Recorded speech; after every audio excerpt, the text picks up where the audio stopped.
મિત્રો નમસ્તે। આજે આપણે ગુજરાતી મૂળાક્ષરોનું અંગ્રેજી કેવી રીતે થાય। સામાન્ય રીતે આપણે જ્યારે નામ લખતા હોઈએ છીએ તો ઘણા નામો આપણે ખોટા લખીએ છીએ અને એ ન લખાય એટલા માટે મને એવો વિચાર આવ્યો કે આપણે આવું લોકો સુધી પહોંચાડવું જોઈએ અને એના માટે શું કરવું જોઈએ। તો હું તમને કહું કે કોઈ પણ ભાષા હોય એના મૂળાક્ષરો હોય તો એ મૂળાક્ષરો બીજી ભાષામાં ના પણ હોય તો એ વખતે શું કરવું। તો એ વખતે નજીકનો સંબંધ લેવામાં આવે છે એટલે આપણે પહેલાં શીખી લઈએ। તો ગુજરાતી મૂળાક્ષરોને આપણે સાદી ભાષામાં દેવનાગરી લિપિ તરીકે ઓળખીએ છીએ।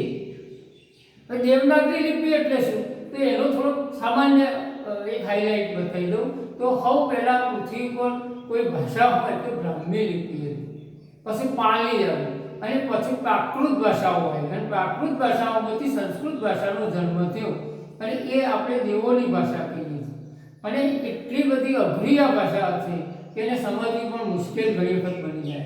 મહાકવિ બાળનું એક વાક્ય 2 પેજ પૂરા થાય ત્યારે થતું એટલે કાદંબરી લખી એમાં આવું છે। ટૂંકમાં આપણે એની વાત કરીએ પહેલાં એવું કહીએ કે સંસ્કૃતમાંથી બીજી ઘણી ભાષાઓ પેદા થઈ તો એમાં આપણી હિન્દી હતી, ગુજરાતી હતી। તો ગુજરાતી જે છે એની લિપિ છે એનું નામ છે દેવનાગરી લિપિ। તો આ દેવનાગરી લિપિ આપણે વાત કરીએ તો અંગ્રેજીમાં આનો આલ્ફાબેટ કહે છે। હવે ક તો એનું ઇંગ્લિશ કે થાય, ખ તો કે છે થાય, ગ તો જી એ થાય, મોટો ગ તો જી એ છે, ચ તો સી એ છે, છ તો સી ડબલ એ છે, જ જે જ જ જેડે અને જે છે પણ થાય, ટ ટી એ ઠ ટી એ છે, ડ ડી એ ઢ ડી એ છે, અળ એને ત ટી એ થ ટી એ છે, દ ડી એ ધ ડી એ છે, ન એને પ ફ એનું પી અને પી એ છે ને એફ એ થાય, દ બી એ ગ બી એ છે, મ એમ એ ય વાય ર આર એ લ એલ એ વ વી એ સ એસ એ સ એસ એ છે, આ સ એસ એ છે, હ એ છે, અળ એલ એ અક્ષર એક્સ એ થાય અને ઘણા લોકો કે એસ એ પણ લખે છે, ઘણા તો જી એન વાય। હવે આપણે કેટલા શબ્દો તો સમાંતર મળતા આવતા હોય એટલે કોઈ વાંધો ના હોય। દાખલા તરીકે ક બોલો તો ક અંગ્રેજીમાં કે છે એમ। હવે એ બધા કેમ લખ્યું છે એનું કારણ છે કોઈ પણ વ્યંજન હોય તો એની અંદર આ અર્ધો વ્યંજન કહેવાય, એની અંદર એક સ્વર બોલેલો છે અને આ સ્વર જે છે ગુજરાતી ભાષામાં 12 છે એટલે 12 સ્વર એક અક્ષરથી બની જાય એટલે 12 અક્ષરી થાય।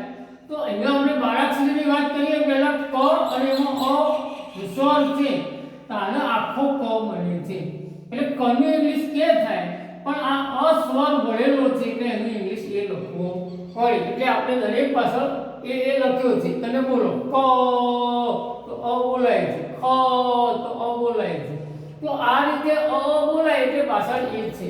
ચલો સ્વરની સ્પષ્ટતા થઈ ગઈ તો કનું ઇંગ્લિશ કે થાય, ખનું કે છે થાય। કેમ કે છે થાય કારણ કે અંગ્રેજીમાં ખ છે નહીં। હવે હું મૂળ વાતો કરાવું કે ખ તો ક બોલો તો એની બાજુમાંથી જ ખ બોલાય છે। બોલો તો ક ખ તમે તમારી જીભ ક્યાં રહે છે જો ક ખ એની બાજુમાં જ ખ બોલાય એટલે કનું ઇંગ્લિશ કે થાય તો ખનું કે છે થાય। હવે ઘ અને ગ અંગ્રેજીમાં તો એક જ ઘ છે તો ઘ એટલે જી તો હવે આ ઘનું ઇંગ્લિશ શું કરો તમે તો તમારે જી એચ એ કરવું। કેમ કરવું પડે તો ઘ ગ ગ ગ તો આ જે છે ને એ બાજુમાંથી બોલાય છે। તમે જ્યારે તાળવામાં જીભ અડે તમે એની સ્થિતિ જુઓ ચ તો સી એ છે તો ચ નું સી એ છે થાય તો છ તો એ બાજુમાંથી છ બોલાય ચ છ ચ છ તો આ છ છે એનું ડબલ એચ કરે એટલે એ બાજુથી બોલાય। એવું જ જે ઘણા લોકો આ જને જેડે પણ લખે છે અને જે એચ લખે છે, મારી દ્રષ્ટિએ જેડે લખવું વધારે યોગ્ય છે। ટી એ ટી એચ ટ ઠ જો ટ અને ઠ ઠ અંગ્રેજીમાં નહીં તો ઠ ટી એચ લખાય છે એટલે ટ બોલાય એની બાજુમાંથી ઠ બોલાય એટલે એનું ટી એચ કરી ડ ઢ ડ બોલાય તો બાજુમાં ઢ બોલાય। હવે એક વાત બીજી પણ તમને કહી દઉં કે જો ડ છે તો દ પણ છે ડ દ ડ દ દ જો બોલાય છે એની બાજુમાં ડ બોલાય છે હવે ડ અને દ અને દ આ બંનેનું ભેદ અંગ્રેજીમાં નહીં, એટલે દનું ઇંગ્લિશ ડીએ થાય તો દનું ઇંગ્લિશમાં ડીએ કરીએ છીએ. આ રીતે ઢ, એટલે દની બાજુમાંથી ઢ બોલે છે, ઢ તો એ ડીએ છે. હવે અન અને ન અંગ્રેજીમાં તફાવત નહીં, એટલે અન બોલો એની બાજુમાંથી શું બોલાય છે? ન તો એટલે એને બોલાય, એટલે બંનેનું અંગ્રેજી એક જ થાય છે. એ રીતે ત બોલો કે ટ બોલો, ટ બે હરખા નજીક છે. એ રીતે થ બોલો કે ઠ બોલો, ઠ ગુજરાતી થોડો તફાવત છે, પણ અંગ્રેજીમાં આવો તફાવત જોવા મળતો નથી, કારણ કે અંગ્રેજીનું ફોનેટિક છે ને એ સિંગલ એપ્રોચ હોય, એટલે એ ડ બોલો અથવા દ બોલો, ટ બોલો અથવા થ બોલો, ઠ બોલો અથવા થ બોલો, અઢ બોલો અથવા ન બોલો. આ ખાસ ધ્યાન રાખો મિત્રો કે જ્યારે આપણે ગુજરાતી ભાષાના નામ જે છે પ્રોપર નામ, એનું પ્રોપર નામનું અંગ્રેજી કરવાનું હોય ત્યારે આ ખાસ ધ્યાન રાખવું પડે. હવે ઘણી જગ્યાએ ફનું પીએ છે અને એફએ છે, ખરેખર મારી દ્રષ્ટિએ આપણે એફએ કરવું જોઈએ, બરાબર. પછી બ બોલો એની બાજુમાંથી ભ બોલે, બ જો બે હોઠ ભેગા થાય બ ભ, તો આ રીતે મ ય ર લ વ અને શ. હવે અંગ્રેજીમાં ગુજરાતી ભાષામાં તો 3-4 સ છે, પણ આ સ છે એને આપણે એસે લખીએ, સાદો સિસોટી વાળો સ, અને આ સ છે શ, એટલે આ થોડું વધારે ક્લોઝલી બોલાતો હોય એવું, અને આ સ બોલો કા સ બોલો અંગ્રેજીમાં તો એક જ છે, છતાં ઘણા લોકો આ સ નું ડબલ એચ કરે છે, કારણ કે આ એસ છે, આ એસ છે, આ ડબલ એચ છે, અને હજી એક વખત જો હોત ને તો વળી કોક આગળ મૂકો તબલા. હવે એ છે અળ એને ક્ષ, તો એક્સે, પણ તમે ક્ષ બોલો, ક્ષ બોલો તો એની અંદર મારી દ્રષ્ટિએ ક છે અને સ પણ છે, ક્ષ એટલે કે એસ એચ અને આ સ્વરનો એ આવું પણ લખી શકાય, પણ એક્સે કરો તો ચાલે, બરાબર. એટલે તમે જો બોક્સ બોલો, બોક્સ તો ક્ષ છે તો એક્સ લખી દઈએ છીએ આપણે, બોક્સ તો એક્સ લખાય છે, એટલે મારી દ્રષ્ટિએ એક્સ યોગ્ય છે, આ પણ યોગ્ય છે. આ એક આ અક્ષરમાં આ યોગ્ય છે, કારણ કે એના ઉચ્ચાર એ રીતના છે. હવે આપણે ભૂલ્યા બોલીએ. હવે ગુજરાતી ભાષામાં કેટલાક શબ્દો અક્ષરો એવા છે કે જેની અંદર જ્ઞ લખાય, યજ્ઞ બોલો તો જ્ઞ આવ્યું છે, એટલે એ યજ્ઞમાં જો કોઈ પણ લિપિ હોય, પરફેક્ટ લિપિ હોય, બનાવવાવાળા અથવા બોલવાવાળા તો કોઈ હોતા નથી. આ તો શું હોય? પરંપરા, ટ્રેડિશનમાં આવતી હોય, કોઈને વળી બનાવી ના હોય, આ તો ટ્રેડિશન પ્રથા છે, એટલે આનો કોઈ લેખક ના હોય, આ તો લોક સાહિત્ય જેવું છે. એટલે આપણે કહીએ કે આ જે બોલાતો હોય પરંપરા એને પછી આપણે લખવો પડે, એને અક્ષર બનાવી દીધો. તો જ્ઞ છે એમાં ગ વત્તા ન વત્તા ય વત્તા અ, તો ગ ન ય, તો ગ છે ન છે યજ્ઞમાં, આ યજ્ઞ જ્ઞ અક્ષર જ્ઞ છે, જ્ઞમાં ગ છે, ન છે, ય છે, અ છે, જ્ઞ. તો આટલા અક્ષરોથી બનેલો જ્ઞ છે. હવે એનું ઇંગ્લિશ તમે મારી દ્રષ્ટિએ બોલો શું થાય? તો જી એન વાય અને એ થઈ ગયું. તો ખરેખર જ્ઞનું ઇંગ્લિશ શું લખાય? G N Y. કેટલી જગ્યાએ કેટલાક લોકો જી એન એ લખે છે, ખોટું છે. મારી દ્રષ્ટિએ જેવો ઉચ્ચાર થાય. છેલ્લે હું તમને એક વાત કહી દઉં કે આ બધા અક્ષરોમાં જો નજીક હોય એનો લખાય છે. ક એની બાજુમાં ખ છે અને બંનેના ઉચ્ચાર એક છે, માટે તમે જુઓ એની નજીક જ મૂકેલો છે. એટલે આ સ છે તો એની બાજુમાં સ છે. જુઓ તમે બોલી જુઓ, એટલે આ નજીક થોડા ફેરફારો છે. એટલે આપણે અંગ્રેજીમાં નામ બનાવ્યું, અક્ષરોનું નામ લખવું હોય તો આપણે થોડાક અંગ્રેજીમાં ફેરફાર કરીએ છીએ. હું એવી વાત કરવા માંગુ છું કે જ્યારે પ્રોપર નામનું અંગ્રેજી લખતા હોય તો કેવી રીતે લખાય? તો આપણે આ રીતે ક ખ ગ જેને ગુજરાતી મૂળાક્ષરો કહીએ છીએ. હવે આપણે બારાક્ષરી લખીએ, દાખલા તરીકે નામ લખવું હોય તો બારાક્ષરીની જરૂર વળી તો આપણે એક બારાક્ષરી આપણે લખી દઈએ. તો જો બારાક્ષરી એટલે શું? તો 12 અક્ષરો છે એટલે એનું બારાક્ષરી કહે છે. બારાક્ષરી 12 વત્તા અક્ષર એટલે 12 અક્ષર. તો જો ક કા કી કી કુ કુ કે કઈ કો કૌ કમ અને કહ. જો કે આઈ કે ડબલ કે યુ કે ડબલ ઓ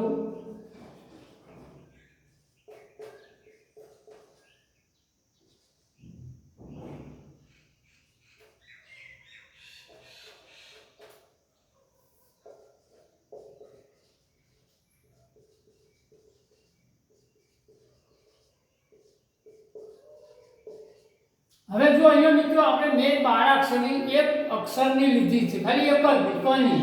તો ક વત્તા અ છે એટલે એનું ઇંગ્લિશ કે ક વત્તા અ. ફરીથી આ છે તો આનું ઇંગ્લિશમાં એ જ થાય. ક વત્તા આ એક જ ઇંગ્લિશ થાય. ક વત્તા ઈ, ક વત્તા નાની તો કે ઈ, એ ઈ હોય નાની એટલે આઈ થાય.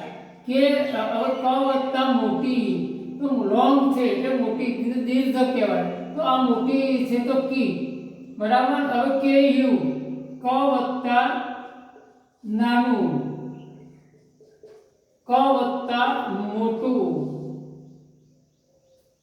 ક વત્તા એ અને ક વત્તા અ વત્તા ઈ. હવે આનું ઇંગ્લિશ લખવું છે તો કનું કે થાય. તો આ હોય તો એ થયું. આ એ નાની છે તો આઈ થયું. આ મોટી છે તો પાછળ ડબલ ઈ. આ ઉ છે તો ઉ લખવાનું, બરાબર. આ ઉ એવું મોટું બોલાય તો ઉ ડબલ ઉ થાય. આ ક વત્તા એ છે કે ક કે એ. આ અ ઈ આવા બે સ્વર ભરેલા છે, આ યાદ રાખવાનું તમારે.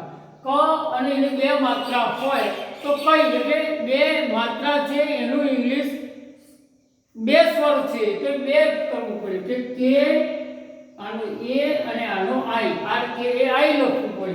હવે એવું જ તમે જુઓ કે અહીંયા ઓ છે તો ઓ છે તો ઓ હોય તો ઓ સીધો ક વત્તા ઓ એટલે કે અને ઓ કઉ. તો આ પેલા જેવું છે. આ ક વત્તા અ વત્તા ઉ તો કે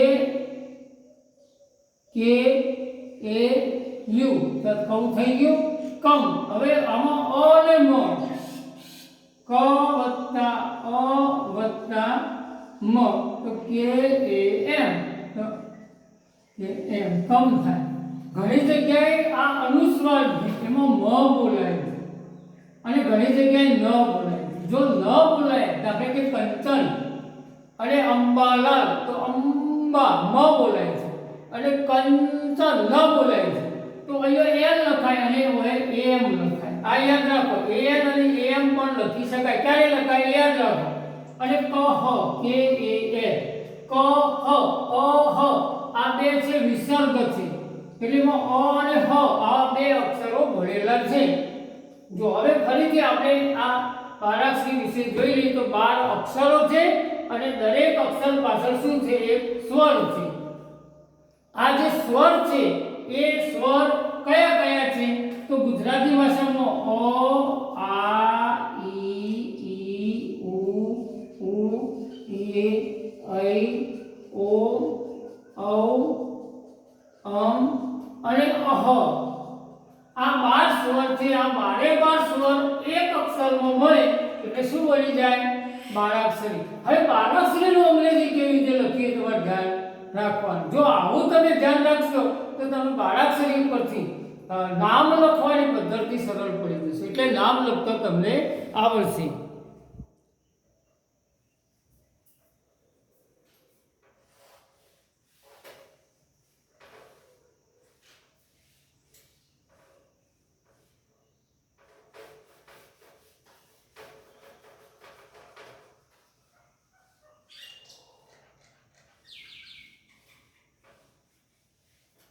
હવે મિત્રો નામ લખવું હોય તો શું કરવું જોઈએ? જો હવે આપણે ગુજરાતી ભાષામાં દ્રૌપદી લખવું છે, જો હવે ગુજરાતી ભાષામાં દ્રૌપદી લખવું તો આ રીતે આપણે લખીએ છીએ. હવે આની પહેલા સંધિ સુધી પાડો અને પછી અંગ્રેજી લખો. સીધું અંગ્રેજી લખશો તો તમને ઓછી સમજણ પડશે. દાખલા તરીકે દ વત્તા ર વત્તા અ વત્તા ઉ તો આનું દ્રવ થાય.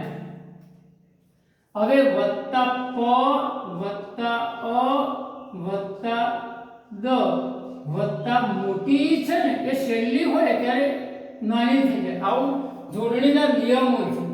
હવે હવે આની સંધિ સૂટી પાડી આપણે. હવે આનું અંગ્રેજી લખો. ચલો દ નું ઇંગ્લિશ ડી થાય, ર નું ઇંગ્લિશ આર થાય, અ નું ઇંગ્લિશ એ થાય, ઉ નું ઇંગ્લિશ યુ થાય, પી એ ડી અને આઈ. ચલો આ તમારું દ્રૌપદીનું ઇંગ્લિશ થઈ ગયું. બિલકુલ સરળ. હવે આ તમારે એક વાત યાદ રાખવાની. તો આપણે દાખલા તરીકે પ્રદ્યુમન લખવું છે તો બોલનાર વ્યક્તિને બરોબર ધ્યાન રાખવાનું. જો આ દ બોલાય કે ધ બોલાય? જો આ જે છે પ્રદ્યુ ર, અહીં આવો થોડું ઊંચું થાય એટલે અહીં લખવાની ભાષા જુઓ. આ ર છે એટલે પ્રદ્યુ કે ધ. હા આ યાદ રાખો. હવે લખવાવાળા તો જો પરંપરા એવી છે કે આ રીતે લખે છે. હકીકતમાં મારી દ્રષ્ટિએ પ્રદ્યુમન લખવાનું હોય તો એની આપણે સંધિ સૂટી પાડી દઈએ.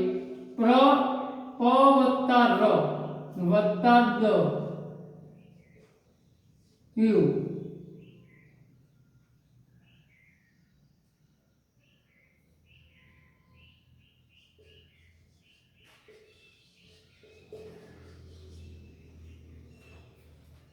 જો ન પછી અ બોલાય છે, ભારપૂર્વક છે એટલે બોલાય છે.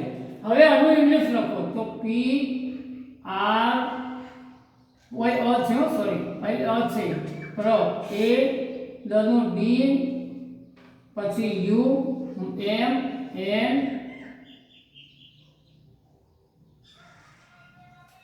પ્રદ્યુમ્ન પ્રદ્યુમન પ્રદ્યુમન પ્રદ્યુમન. હવે અહીંયા દ બોલાય છે, આ યાદ રાખવાનું. જો ધ બોલાય તો અહીં તમારે ડી એચ લખવું હોય. એટલે બોલનાર વ્યક્તિ કેવું બોલે છે એના ઉપરથી થાય. પ્રદ્યુમન બોલાય છે કે પ્રદ્યુમન બોલાય છે, જેવું બોલાય એવું લખાય છે. આવા અઘરો નામો કેવી રીતે લખાય? બીજું, ઘણી જગ્યાએ અભારપૂર્વક બોલાતો હોય. દાખલા તરીકે નરેન્દ્ર, ધર્મેન્દ્ર, જીતેન્દ્ર, તો આ દ્ર પછી અભારપૂર્વક બોલાય છે. એટલે આનું ઇંગ્લિશ લખો તો એન એ આર ઈ જો N A R E N D આ દ છે અને આર આ ર છે. તો આર અને આના પાછળ અભારપૂર્વક બોલાય છે તો તમારે એ લખવાનું. બરાબર? થોડોક અઘરો નામોનું અંગ્રેજી આપણે આવતીકાલે થોડુંક માહિતીમાં આપીશ. બરાબર? Thank you. અને આ વિડીયો લાઈક કરજો અને શેર કરજો.